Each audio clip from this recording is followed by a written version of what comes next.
He's the former German chancellor who's the architect of Germany's reunification in the 1990s. Helmut Kohl died last week at the age of 87.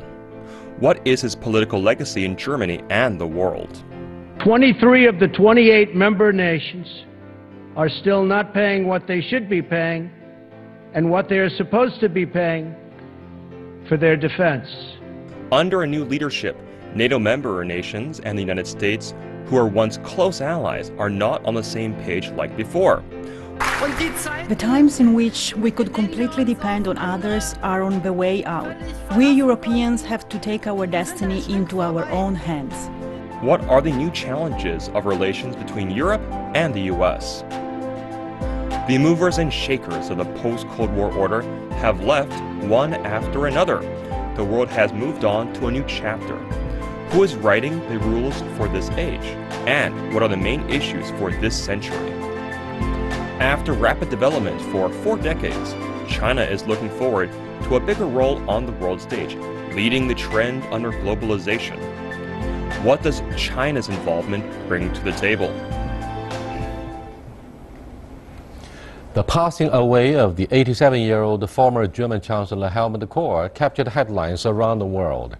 As one of the longest-serving German chancellors, Helmut Kohl was regarded as the architect of German reunification and a strong contributor of European integration.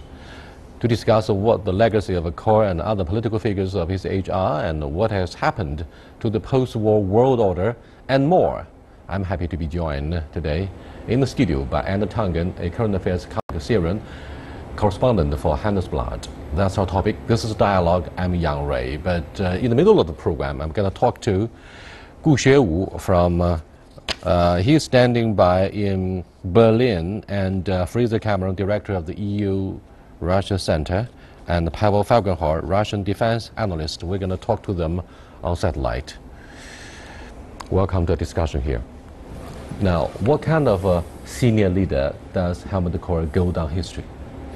He was a very clear-minded leader. He was not an intellectual, but he exactly knew what he can achieve, especially at 89, where it was very, very difficult. You had the Russians at one side, you had the Americans at the other side, you had the British and the French, and he had to basically negotiate with all of them. So, and I think this was his biggest achievement, and the second biggest achievement was to make friends with France.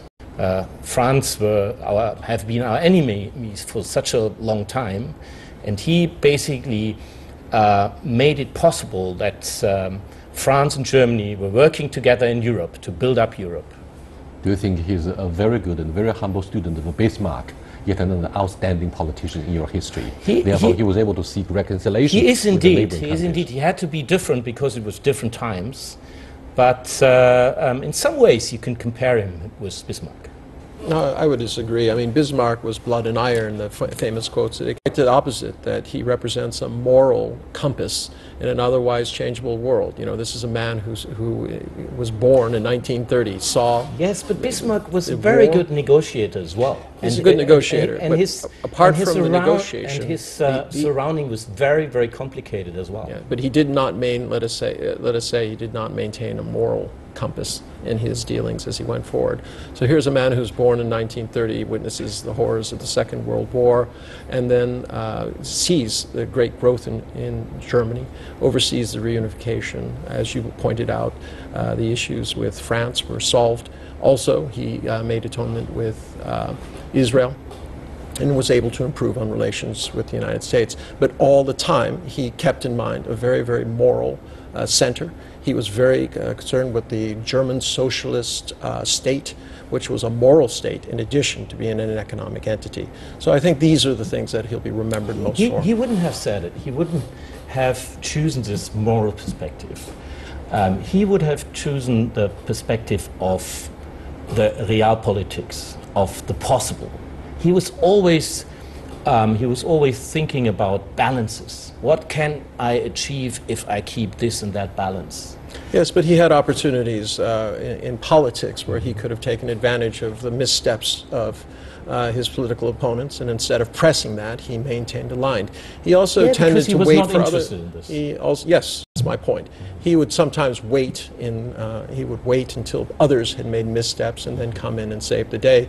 He was a leader who had, as you say, I agree, a very clear vision. But I think in history he will go down as somebody who was able to respect and create a line that we can now look back in history and say was very good. Quite a contrast to today's leaders. The whole world was taken aback and was shocked by the political will of Helmut Kohl to help facilitate the reunification of the two Germanys even before the Cold War came to an end. Now, how difficult was it? Can you brief us more about the stories behind the falling of the Berlin Wall? Basically, it was very difficult because it was very difficult to understand the Russian position. Are they going to send tanks? Are they going to pull back? Are they willing to negotiate? If they negotiate, what do they want? This was not clear at all. So you basically, at this moment, Kohl was blindfolded. And on the other side, he knew that the French and Thatcher will not be amused that Germany is becoming so strong again. Facing reunification. And on the other side, and this was at the end the easiest part, Kohl didn't know what the Americans wanted. And actually George Bush played a very, very constructive role in helping Kohl to do his way, and he basically got he gave him the possibility to negotiate with the Russians without any big interference of the Americans. Well, I respect his courage because he spent 2 trillion marks in the process of trying to absorb East Germany. And he did so with some people on the outside, if we go back to these times, saying this will be the end of Germany. They will simply disappear in a morass of everything that is bad about taking over an Eastern Bloc state. And there's no doubt, excuse me, there's no doubt that Mr. Mikhail Gorbachev played a pivotal role in avoiding having any bloodshed to put an end to the Cold War. Here is what he says, former Soviet head of state Mikhail Gorbachev.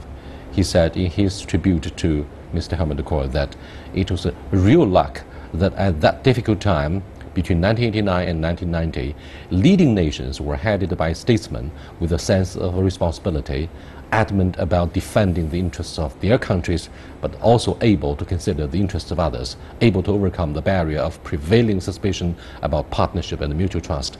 The name of this outstanding German politician will stay in the memory of his compatriots and all Europeans. What do you make of Gorbachev's comments?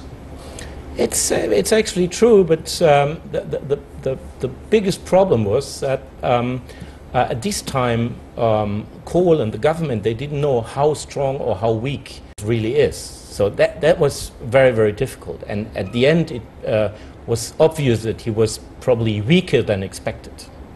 That made it a bit easier to negotiate with him, because he was already the Soviet Union was already kind of internally falling apart, and because of a mutiny of Boris Yeltsin, he quit his membership of the Politburo.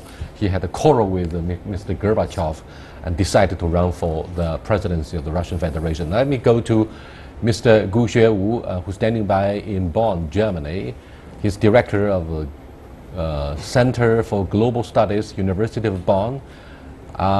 Look, what role do you think Chancellor Kohl has played in making Germany the leading role in European politics? In today's context, will Germany continue to take the lead in shaping EU members' policies to each other and to the rest of the world? We are also joined by Fraser Cameron, who's director of EU Asia Center in Brussels. Welcome to our dialogue discussion here. First of all, Mr. Gu.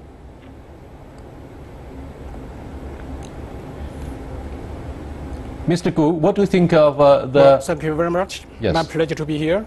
I think... I understand you. Okay. I think the biggest contribution by Helmut Kohl is impressive. I do believe that just because of his very proactive and decisive handling in the issue of German reunification, just in short time, has contributed to a peaceful, I emphasize the point, a peaceful end of Cold War. And, you know, the point, you know, the energy that he has invested to convince both sides, the Soviet Union and the Western countries, to convince them there was no danger if the German both sides could be reunified. And that is the very, very important for the all sides to accept Chancellor Kohl's idea to put through the reunification as soon as possible. So I will say the second point that we can call the most important legacy is the contribution to the globalization. I would say the German reunification has provided a political precondition for the global, you know, overcome, for the global prevail of the liberal economy. That is the very important point. Without German reunification, without the fall of Berlin, and we don't have any globalization. Well, that could be very controversial. Let me go to Fraser Cameron for his comments on the role that Helmut Kohl played in not only the reunification of the two German regional integration. Well, I think I have nothing to add in terms of German unification. It was a great historic act, and he seized the moment as a good politician does. But his second great act was European integration, and here I think you have to go back to his home state.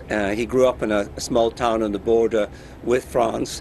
As a child, he had been conscripted into the Hitler Youth just a few weeks before the war ended. He saw all the devastation at first hand.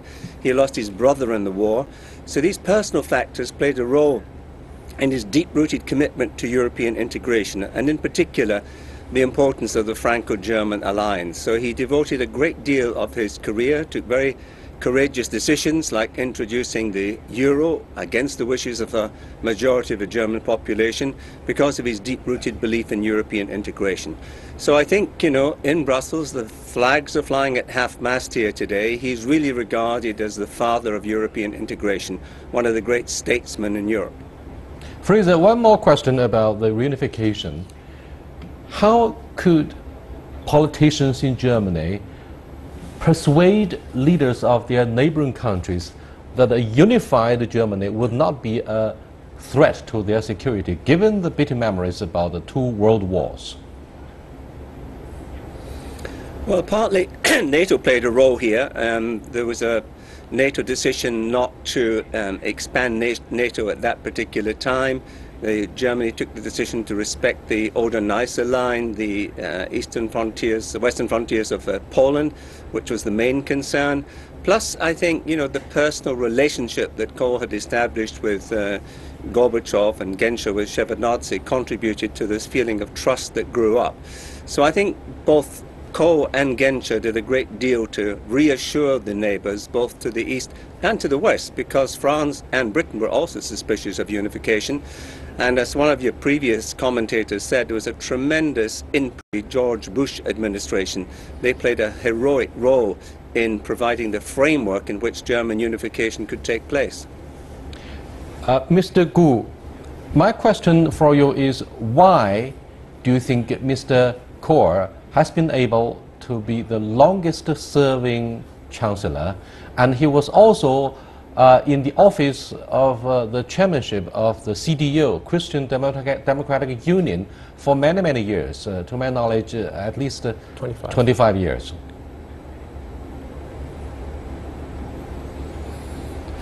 You know, it's complicated to explain this issue, but for me, there is 3 points that could be used to account for the long time of Helmut Kohl as Bundeschancellor. The first one is, just as Frank just mentioned, you know, Helmut Kohl is a master in political power games.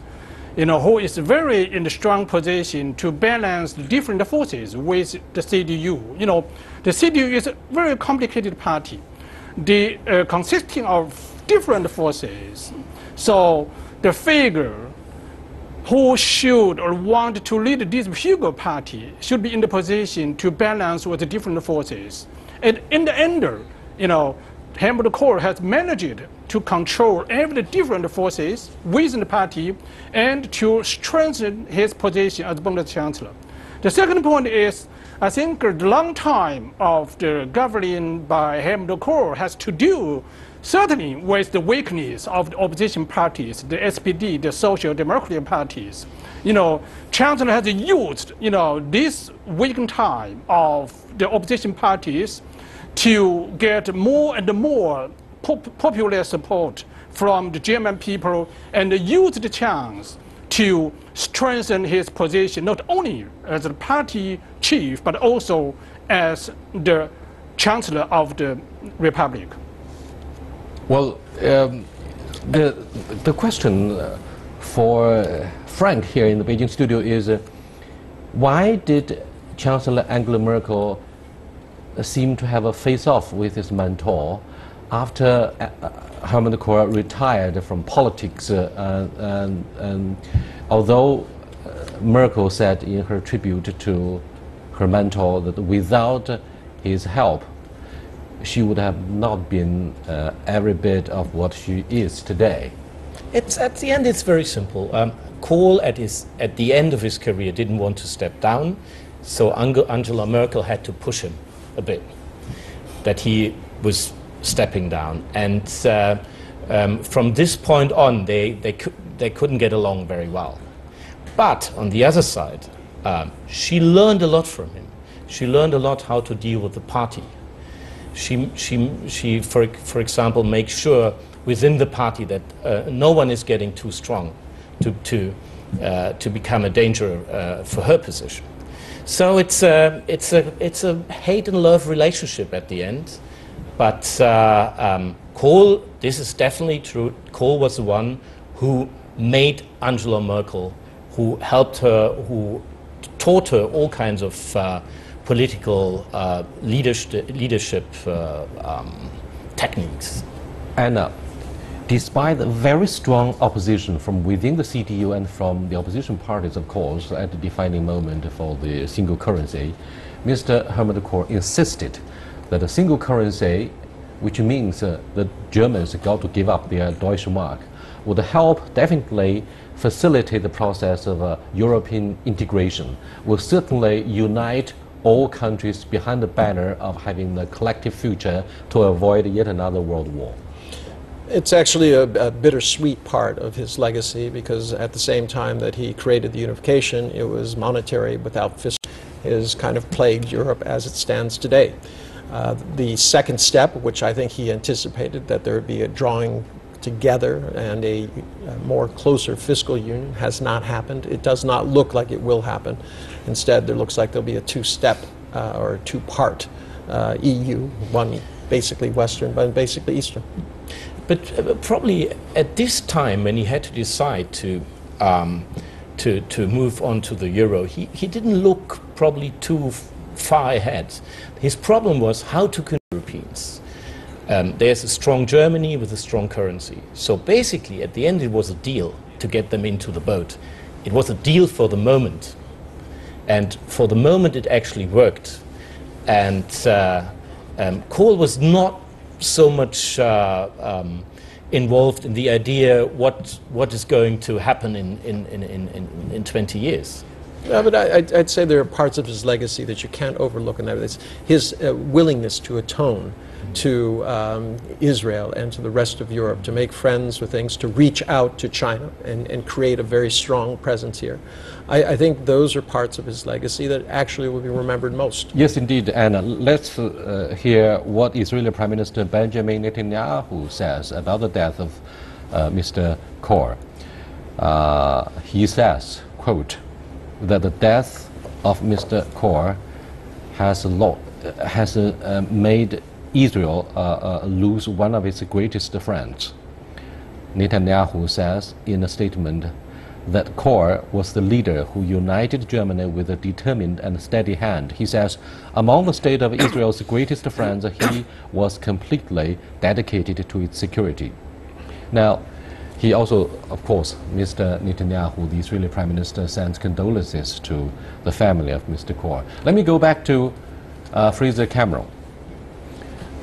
Everybody in China who noticed the passing away of Mr. Helmut Kohl said this great politician in Europe has made significant contributions to the improvement of the bilateral relationship between Berlin and Beijing.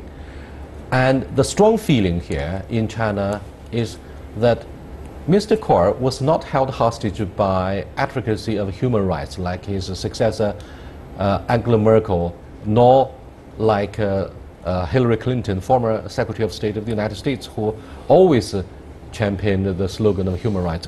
He was able to stand higher and to press for a strategic partnership. Fraser, I wonder if you see eye to eye with me about the difference here between Kohl and his successor. Well, it's certainly, I think, a slight difference. I mean, the CDU is a party committed to democracy, the rule of law, human rights. So it's not something that Kohl could ignore completely. I mean, Merkel has given us a different accent, I think partly because of her own background. Remember, she grew up as the daughter of a Protestant preacher in communist East Germany, so this obviously had a big impact on her and something she's continued into government as well. So I think it both reflects her background and the way she has approached these issues in government. Thank you very much. Let me cross over to Mr. Pavel Falkenhor, a defense analyst in Russia. He's going to talk us on the phone. Hello, Pavel. Yes, hello. What do you make of the legacy of Mr. Kohl? Well, he is very much well known and well revered in in Moscow and the Russian elite. He did a lot to kind of smoothen the process of the Russian military withdrawal from Germany and Central Europe.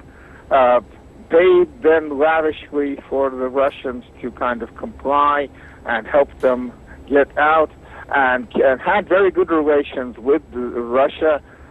President Putin, who worked in the GDR at the time of the collapse of the GDR communist government, also says that Chancellor Kohl was a great man, that he did a lot for Germany, and in Russia he's also seen as a great man.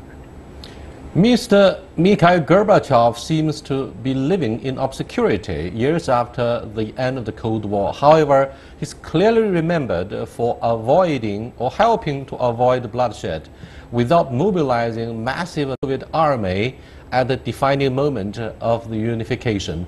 Now, looking back in our review of what has happened, how do you look at the role Gorbachev played in facilitating the peaceful reunification of the two Germanys? Well, his role of Gorbachev was decisive when actually the GDR fell. Moscow at the time totally discouraged the German GDR leadership to use force to suppress public unrest, and more or less told the Russian forces to stay in barracks and ensure that the German GDR forces stay in barracks when the wall fell. After the wall fell, it was already more of a technicality how to work out the unification. Thank you so much for being with us. That's Mr. Pavel Falkenhor, the Russian analyst in Moscow.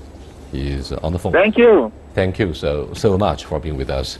Frank, what do you think of the relationship between Berlin and China during Helmut Kohl's administration? Yes, basically, this was quite times full of tension because the wall came down, and a few months before there was a Tiananmen incident in China. So basically, one had to make sure that not everything is falling apart.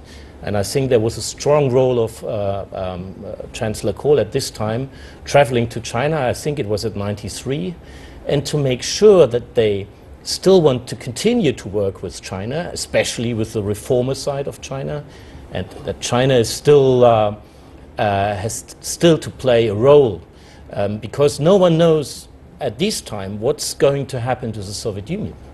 And what's going to happen if when the Soviet Union is gone? There were all these countries in Central Asia, there were these countries in East Germany, and it was the whole system was very, very weak. And at this time, and Kohl agreed with George Bush on this point, it was very important to stabilize China and to integrate it in the world politics. Why do you think Mr. Kohl decided to improve relationship with China despite the economic sanctions that were imposed in the wake of the tragedy in 1989? He was one of the leading Western economists to make this decision and to go ahead with the bold decision in amending ties with the PRC. Well, I would agree with Frank. I mean, he saw the world political order in very much disarray. And the last thing you could afford to do is have a grouping of China and Russia being pushed, as they are today, together. So I saw it. In terms of your issue about human rights, I would disagree just slightly. I think he believed that human rights was something that you practice at home rather than preach abroad. And I think there's a very big distinction. So yes, I don't think he saw the economic opportunities that have arisen today, but I think he had a very good sense of what was necessary, as Frank has said, on a political basis. Now, gentlemen, Lady Thatcher, Ronald Reagan, and Helmut Kohl joined hands in shaping the world order, or the post-Cold War order together. Now, all of the three have passed away. Looking into the future, the devastating visit by President Trump to Europe, where he said Germany was very bad, very bad, and on the platform of the growing populism, Angela Merkel said firmly that we should not rely only on our American friends. We must take the destiny of Germany and indeed the European Union into our own hands. I would say finally she said this. Finally she made the step out of the shadow of America and step towards a multipolarian world order. It doesn't mean that we don't work together with America anymore, but probably there are political situations where it's better to work with China or with Russia or with African countries. I think this sentence was a very important step forward. It was forced by Trump, a guy who's basically looking into the past. He wants an America which will never be like he wants it, but he forced Merkel to do a step into the future towards a multipolarian world order. I think that's a very good move.